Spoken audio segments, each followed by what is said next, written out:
بسم اللہ الرحمن الرحیم۔ السلام علیکم دوستو، میں ہوں حسنین علی اور آپ دیکھ رہے ہیں حسنین ٹی وی۔ دوستو، آج کی اس ویڈیو میں میں آپ کو ایک بہت بڑے انکشاف کے بارے میں بتانے جا رہا ہوں کہ پاکستانی فاسٹ بولر حسن علی کی پسلیاں کیسے ٹوٹیں، حسن علی بالنگ کرتے ہوئے انجرڈ ہوئے یا مینجمنٹ کی غلطی سے۔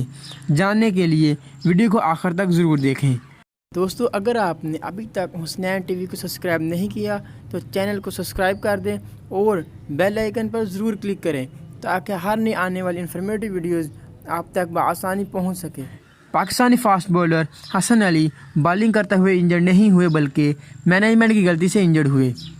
سابق بالنگ کوچ اظہر محمود نے انکشاف کیا کہ مینجمنٹ کی غلطی کے سبب حسن علی میدانوں سے دور رہنے پر مجبور ہوئے۔ ان کی پسلیوں میں فریکچر بالنگ کرتے ہوئے نہیں بلکہ فٹنس ٹریننگ کے دوران زیادہ وزن اٹھانے سے ہوا تھا۔ پیسر کو 130 سے 140 کلو گرام ڈیڈ لفٹ کی مشق کرائی گئی۔ ایک ٹیلی ویژن چینل کو انٹرویو میں انہوں نے کہا کہ میں ویٹ لفٹنگ کو غلط نہیں سمجھتا، لیکن وزن آہستہ آہستہ بڑھانا چاہیے۔ یہ نہیں کہ عام طور پر ایک 100 کلو گرام وزن اٹھانے والے کو ایک دم 140 کے امتحان میں ڈال دیا جائے۔ اس انجریز کا شکار ہونے کی وجہ سے حسن علی سری لنکا سے سیریز کے لیے دستیاب نہیں تھے، تاہم PSL میں اچھے فارمز اور فٹنس کا مظاہرہ کرنے میں کامیاب ہوئے۔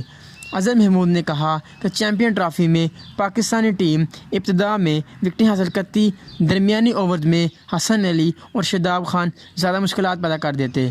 دونوں نے پاکستان کی فتوحات میں اہم کردار ادا کیا۔ اس کے بعد دونوں بولر سے بلند توقعات وابستہ کر لی گئیں۔ کیریئر میں اتار چڑھاؤ آتے رہتے ہیں۔ حسن علی نے وکٹیں حاصل تو کی لیکن ان کا کارکردگی کا گراف نیچے گیا۔ انہوں نے کہا کہ مشکل وقت میں مینجمنٹ کو کھلاڑیوں کو سپورٹ کرنی چاہیے۔ فلاں پلیئر کا کیریئر ختم ہو گیا، اس طرح کی باتیں کرنا درست نہیں۔ انہوں نے کہا کہ مجھے لگتا ہے کہ حسن علی، شاداب خان اور فہیم اشرف پاکستان کرکٹ کا مستقبل ہیں۔ دوستو، آپ کو کیا لگتا ہے؟ کمنٹ سیکشن میں اپنی رائے کا اظہار ضرور کریں۔ امید ہے کہ ویڈیو آپ کو اچھی لگی ہوگی۔ ویڈیو کو لائک کر دیں، چینل کو سبسکرائب کر دیں اور بیل آئیکن پر ضرور کلک کریں تاکہ ہر نئی آنے والی ویڈیو کا نوٹیفیکیشن آپ تک پہنچ سکے۔ آج کے لیے اتنا ہی دوستو، نیکسٹ ویڈیو تک کے لیے اللہ حافظ۔